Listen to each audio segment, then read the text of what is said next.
and I wanted to discuss that if you'd allow me, because I took some notes before I came on the show. There's a few things that I wanted to discuss about these things.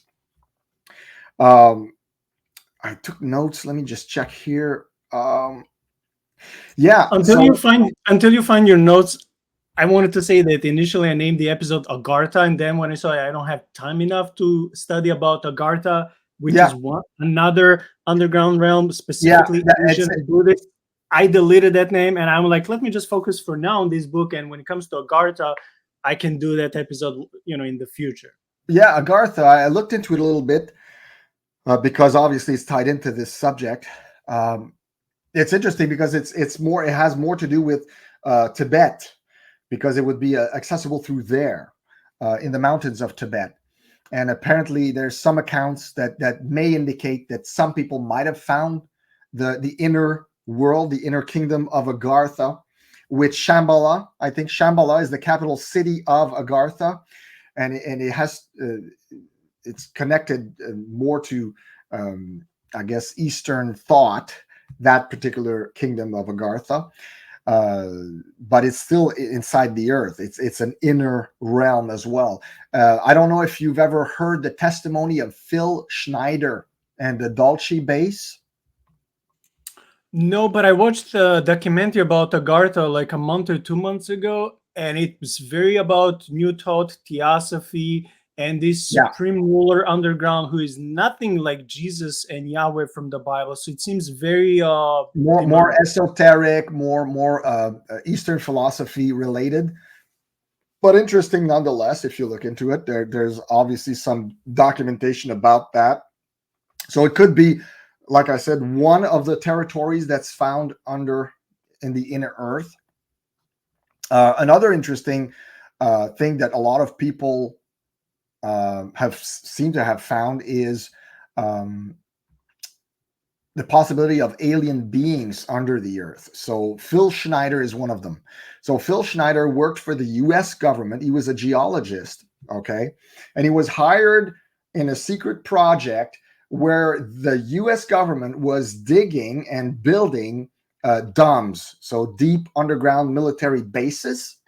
So obviously, as a geologist, his skill and understanding and knowledge came in useful for that project.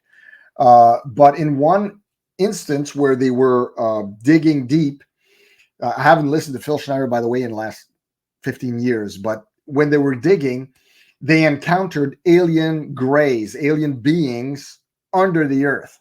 And there was a war between the US military and these alien beings. And I think, and correct me if I'm wrong here, because like I said, it's been a while since I listened to him. I think there were 5 or 6 and of his team, Phil Schneider, and he's the only one who survived. So all of his co-workers were killed. He was shot by some kind of blue energy beam by the aliens, but he survived, and he killed them with his gun. But he gives his whole testimony, and again, I can share the link. I have the link here. That's very interesting. So it has to do with the inner Earth, but it's obviously not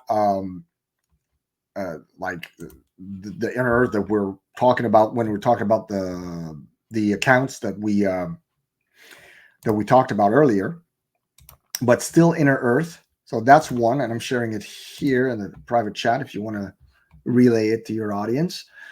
And there's another thing that I'm going to ask you if you've ever heard about it. Have you ever heard about the deep borehole that was dug in Russia?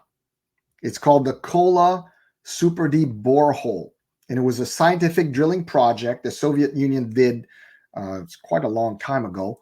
I don't remember if it was in the 60s or whatnot, but they dug extremely deep, 35 kilometers deep, so 22 miles deep, and they sent a recording device down there to record the sounds that deep.